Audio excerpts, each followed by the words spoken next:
যেহেতু জুডিশিয়ারিকে বাইরে রাখার ক্ষেত্রে মোটামুটি একটা ঐক্যমত্য আছে বিচার বিভাগকে বিতর্কের বাইরে রাখার জন্য, তো সেই অপশনগুলো আলোচনা অনেকদিন হয়েছে।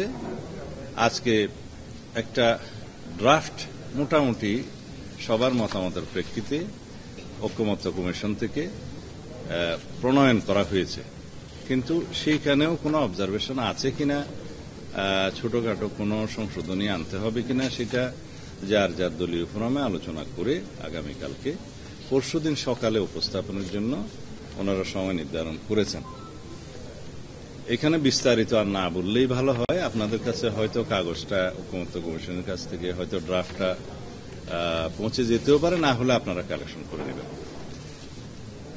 আর প্রধানমন্ত্রীর একই পদে মানে কয়েকটি পদে থাকাটা নিয়ে কিছু প্রস্তাব এসছে।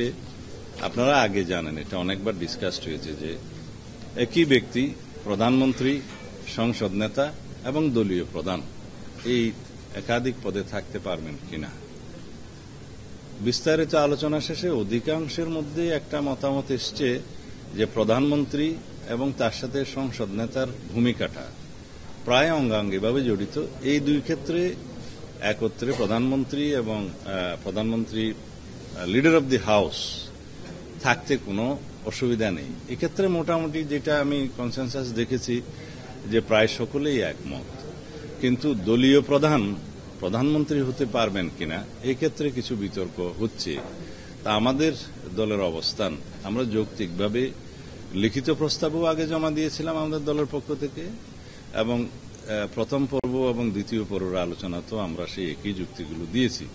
তার মধ্যে আপনাদের মাধ্যমে জাতিকে জানানোর জন্য কয়েকটি যুক্তি আমি আপনাদের মাধ্যমে উপস্থাপন করতে চাই। পৃথিবীর গণতন্ত্রের সূতিকাগার হিসাবে আমরা যুক্তরাজ্যের উদাহরণটা দিয়ে থাকি। সেখানেও দলীয় প্রধান এবং প্রধানমন্ত্রী একই ব্যক্তি হয়ে থাকেন।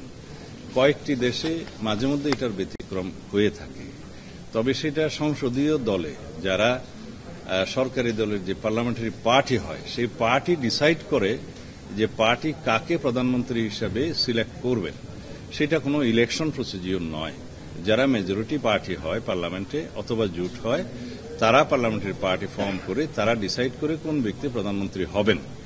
এখন সেই ব্যক্তি যদি কোনো একটা দলের প্রধান হন, সেই ক্ষেত্রে তাকে এটা অযোগ্য ঘোষণা করা হয় না বা অযোগ্যতা থাকে না, কারণ এটা একটা ডেমোক্রেটিক প্র্যাকটিস যে ডেমোক্রেসিতে কোনো ব্যক্তি প্রধানমন্ত্রী হলে তাকে অপশন হিসেবে কোন রাজনৈতিক দলের প্রধানের পদটা ছাড়তে হবে, এরকম কোন প্র্যাকটিসটা সাধারণত দেখা যায় না। দুই একটা ক্ষেত্রে এক্সেপশন থাকতে পারে, কারণ এটা একটা তার যোগ্যতা ঘোষণা করা হচ্ছে, এরকম একটা প্রশ্ন আসতে পারে। আর দলীয় প্রধান যে সবসময় প্রধানমন্ত্রীর পদ অলঙ্কৃত করবেন এমন তো কথা নয়। পার্লামেন্টারি পার্টিতে ডিসাইড হবেন কোন এমপি প্রধানমন্ত্রী হবেন, কিন্তু অপশনটা থাকা ভালো, তার ডেমোক্রেটিক রাইটটা যাতে ক্ষুণ্ণ না হয়। যে ব্যক্তি দলীয় প্রধান হন তার যাতে রাইটটা অক্ষুণ্ণ থাকে যে তিনি ইচ্ছা করলে প্রধানমন্ত্রীর তো পদ নিতে পারেন। সেই জন্য আমরা বলেছি যে এটা ওপেন থাকা ভালো, যে দলীয় প্রধান ইচ্ছা করলে প্রধানমন্ত্রিত্ব নিতে পারেন যদি পার্লামেন্টারি পার্টিতে ডিসাইড হয়।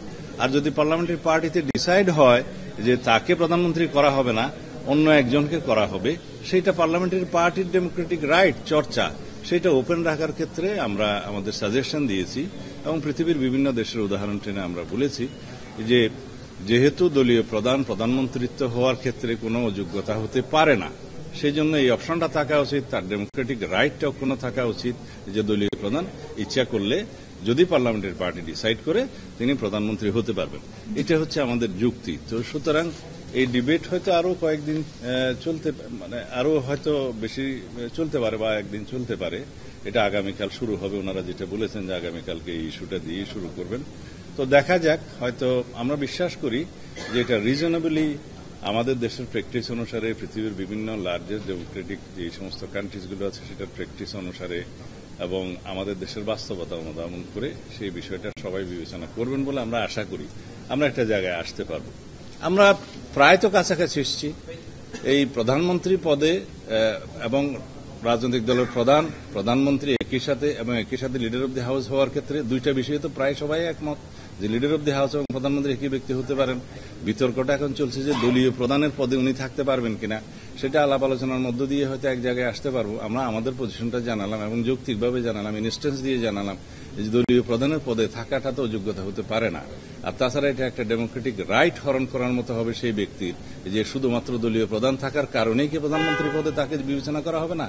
এটা রাইট হচ্ছে ডেমোক্রেটিক্যালি পার্লামেন্টারি পার্টির, মেজরিটি পার্টির ডিসিশন যে তারা কাকে মনোনয়ন দেবেন প্রধানমন্ত্রীর পদে। পার্টির প্রধানকেও দিতে পারেন, অন্য একজনকেও দিতে পারেন, সেটা ওপেন থাকা উচিত, অপশনটা থাকা উচিত। এখানে হাত বেঁধে দেওয়া ঠিক হবে না, এটা ডেমোক্রেসির বিরুদ্ধে যাবে অনেকটা। না, অনেকগুলো অপশন আমরা দিয়েছি আমাদের প্রস্তাবে, অন্যান্য দলও দিয়েছে, বেশ কয়েকটা দল দিয়েছে, 4টা দল দিয়েছে বলে জানি, আবার হাউসে মৌখিকভাবে অনেকে দিয়েছে। সবগুলো কম্পাইল করে ঐকমত্য কমিশন একটা ড্রাফট দাঁড়া করেছে।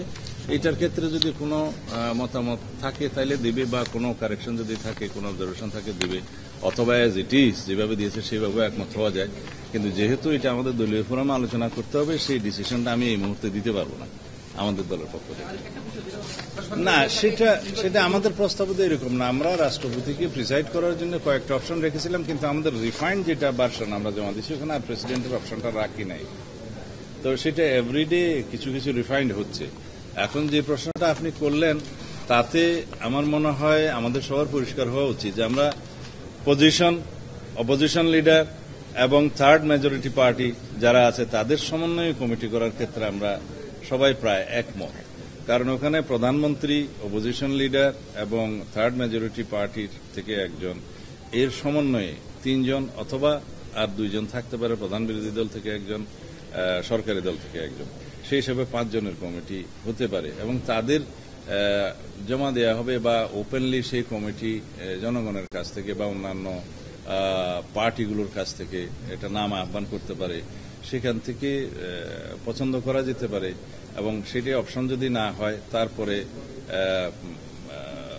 মানে সরকারি দল, বিরোধী দল এবং থার্ড মেজরিটি পার্টি তাদের কাছ থেকে নাম চাওয়া হতে পারে, সেটার অপশন আছে। এবং সেই নামগুলোর মধ্যে দিয়ে আবার পরস্পর পছন্দের মধ্যে দিয়ে একটা শর্ট লিস্টিং হবে।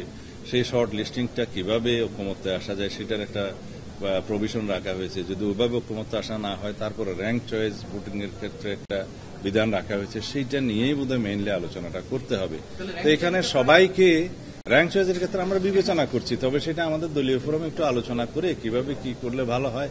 এখানে আমরা কাউকে বাদ রাখতে চাচ্ছি না, এটা একটা ইনক্লুসিভ একটা বডি এবং সেটা বাছাই কমিটি, তারা যাতে ভবিষ্যতে তত্ত্বাবধায়ক সরকারে একজন নিরপেক্ষ ব্যক্তিকে এবং এমন একজন সিটিজেনকে, বিশিষ্ট ব্যক্তিকে নির্বাচন করতে পারেন সবাই মিলে, যার বিরুদ্ধে কোন রকমের কোনো আপত্তি থাকবে না, একটা ঐকমত্য থাকবে। এবং তার মধ্য দিয়ে প্রধান উপদেষ্টা অন্যান্য উপদেষ্টাদের নিয়োগ করবেন। অন্যান্য পাওয়ার ফাংশন প্রায় আগের মতোই রাখা হয়েছে, যেমন 90 ডেজ এর বিধানের ক্ষেত্রে তত্ত্বাবধায়ক সরকারের ক্ষেত্রে একই রকম বিধান থাকবে।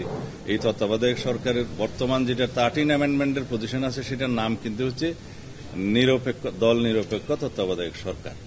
এখানে যদি কেউ এই নামটা অন্যরকম রাখতে চায়, সবাই যদি অ্যাকসেপ্ট করে সেটাও হবে, তবে তত্ত্বাবধায়ক শব্দটি থাকতেছে এবং নিরপেক্ষ তত্ত্বাবধায়ক সরকার যে বিধানটা আছে আর্টিকেল 58 অনুসারে গ অনুসারে সেই নামটাও থাকতে পারে এবং পাওয়ার অ্যান্ড ফাংশন দিয়েই হবে বাকিটা নির্ধারণ।